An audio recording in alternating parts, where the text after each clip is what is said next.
जय माता दी। तो मंगला गौरी व्रत कथा तिथि व विधि। सावन के महीने में पवित्र व्रतों में मंगला गौरी व्रत महिलाओं के दिलों में एक कोमल और शक्तिशाली स्थान रखता है।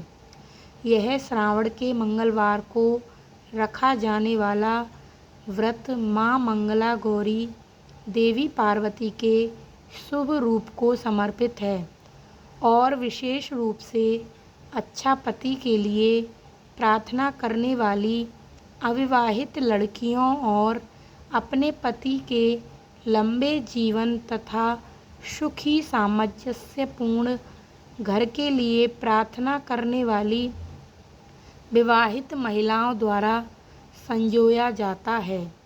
यदि विवाह में देरी हो रही है या यदि आप केवल वैवाहिक शांति और आशीर्वाद चाहते हैं तो मंगला गौरी व्रत इस मौसम के सबसे प्रिय अनुष्ठानों में से एक है।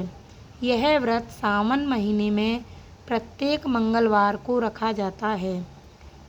तो मंगला गौरी व्रत की जो कथा है, मंगला गौरी माँ पार्वती का सबसे शुभ और परोपकारी रूप हैं, जो मंगल, शुभता और सौभाग्य, वैवाहिक आनंद प्रदान करती हैं। यह व्रत पार्वती की और अपनी पौराणिक तपस्या से गहराई से जुड़ा हुआ है, जिसके माध्यम से उन्होंने भगवान शिव को अपने पति के रूप में प्राप्त किया था। इसे करके भक्त अपने जीवन में भी उसी दृढ़ प्रेम पूर्ण मिलन की तलाश करते हैं।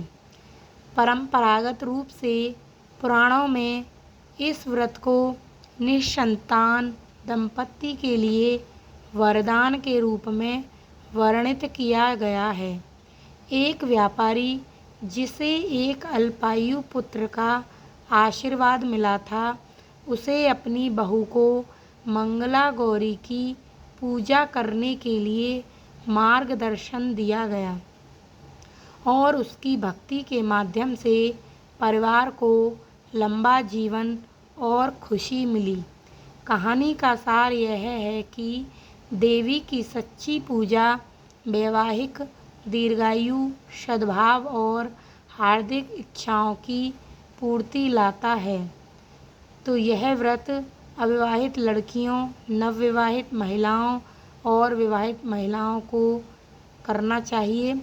जो मंगला गौरी की व्रत विधि है, जल्दी उठकर स्नान करें, साफ और स्वच्छ कपड़े पहनें, लाल कपड़े पहनें, गंगा जल से स्थान को शुद्ध करें, भक्ति के साथ व्रत रखने का संकल्प लें, कलश स्थापित करें, शिव और पार्वती की एक साथ पूजा करें, 16 श्रृंगार चढ़ाएं, रोली, अक्षत, चंदन, फूल, हल्दी और देसी घी का दीपक जलाएं, भोग भी लगाएं। पारंपरिक रूप से पंच पकवान यानी 5 व्यंजन और फल का भोग चढ़ाएं। मंगला गौरी व्रत का पाठ करें, कपूर से आरती करें। शाम की पूजा के बाद अपनी पारिवारिक परंपरा का पालन करते हुए व्रत खोलें। तो क्या करना है? फल और दूध और फलाहार का खाएं, 16 श्रृंगार चढ़ाएं, शांति और धैर्य रखें और प्याज, लहसुन, तामसिक चीज़ ना खाएं। अनाज, गेहूँ और चावल व्रत के दौरान ना खाएं। व्रत का समापन पारंपरिक रूप से उद्यापन के साथ किया जाता है। जब व्रत पूरा हो जाता है, अक्सर 5 साल बाद या प्रतिज्ञा पूरी होने पर, इसमें एक अंतिम विस्तृत पूजा शामिल होती है और 16 सुहागन महिलाओं को आमंत्रित और सम्मानित किया जाता है। उन्हें देवी के आशीर्वाद के प्रतीक के रूप में श्रृंगार सामग्री और भोजन अर्पित किया जाता है।